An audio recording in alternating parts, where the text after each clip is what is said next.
안녕하세요. 직접 공부해본 교육 담당자 명수입니다. 오늘은 4차 산업혁명 이후 인기가 정말 많은 전기공학과 전자공학 전공에 대해서 좀 이야기를 드려보려고 하는데요. 전기 전자공학은 전기와 전자만 다루는 학문이 아닌 세부적으로 보면 제어계측공학이나 정보통신공학, 컴퓨터공학의 내용도 포함되어 있는 전공입니다. 그래서 좀 인기가 많고 요즘 취업시장에서 가장 선호도가 높은 전공 중 하나라고 봐주시면 됩니다. 대학에서 세부적인 커리큘럼처럼 온라인 학점은행제로도 2년제와 4년제 전기 또는 전자 전공으로 학위 취득이 가능합니다. 가장 궁금해하는 부분이 전기 전자공학으로 학위 취득이 가능한 학점은행제가 무엇인지, 어떻게 공부가 진행되는지일 텐데요. 학점은행제란 교육부에서 주관하는 평생교육 제도로 대학교와 같은 교육과정을 고등학교 졸업자 이상이라면 누구나 나이에 상관없이 진행 가능한 평생교육 제도입니다. 최종 학력이 고등학교 졸업이거나 대학교 중퇴자, 전문대, 대학을 졸업한 비전공자분들 모두 진행이 가능하고 개강반도 거의 한두 달 간격으로 열리기 때문에 바쁜 직장인분들이 정말 많이 선택을 해주시는 제도라고 봐주시면 됩니다. 수업을 진행하는 방식은 하루 평균 1시간에서 1시간 반 정도 온라인 수업을 위주로 진행해 주시게 됩니다. 집에서 수업을 들으면서 시험이나 과제, 제출 역시 온라인으로 진행이 가능해서 학점을 온라인으로 취득해서 학위를 받을 수 있게 플랜을 세워드리고 있어서 자유롭게 자신이 원하는 시간에 출석이 가능하다는 장점이 있습니다. 그래서 직장과 충분히 병행이 가능하고 전기나 전자, 산업안전, 반도체 등 국가기술 자격증인 기사산업기사 자격증 취득을 생각하고 계시는 학습자분들 역시 많이 이렇게 준비를 해주고 계시죠. 두 번째로 기간이 얼마나 걸리는지 좀 설명을 드려보겠습니다. 기간의 경우는 최종 학력에 따라 다르게 발생이 되지만 대학교를 졸업한 비전공자분들 기준으로 4년제 전기나 전자, 타전공 학위 취득까지는 평균 2학기 7개월에서 10개월 정도 기간이 발생되고, 천천히 준비하시는 분들의 경우는 3학기로 1년에서 1년 4개월 정도 기간이 소요되기도 합니다. 전문대 졸업자분들의 경우 고유학점이나 상황에 따라 차이가 있지만 4년제 전기나 전자, 타전공 학위 취득까지 빠르면 2학기에서 3학기 정도로 마칠 수 있고, 기간은 10개월에서 1년 4개월 정도 사이가 발생이 됩니다. 마지막으로 고등학교 졸업자분들의 경우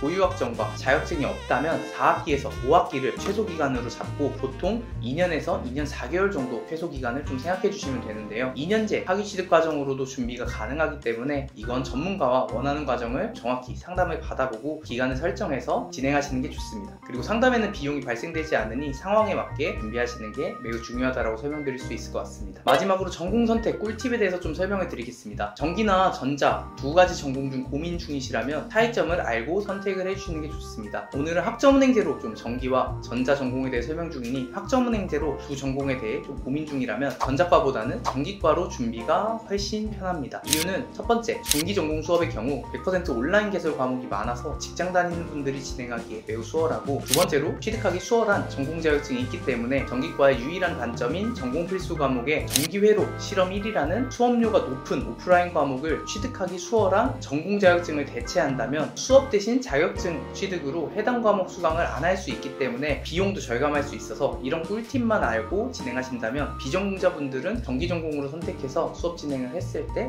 100% 온라인 수업으로 단기간에 빠르게 학위 취득이 가능합니다. 하지만 전자 전공도 수업과 자격증 취득을 병행해서 학위 취득이 가능하기 때문에 자신의 상황에서 최종 학력에 맞게 더 자세한 상담을 희망하신다면 아래 고정 댓글이나 더보기란 통해서 상담 요청 주시면 자세히 설명 도와드리도록 하겠습니다. 그러면 지금까지 직접 공부해본 교육 담당자 명수쌤이었습니다. 감사합니다.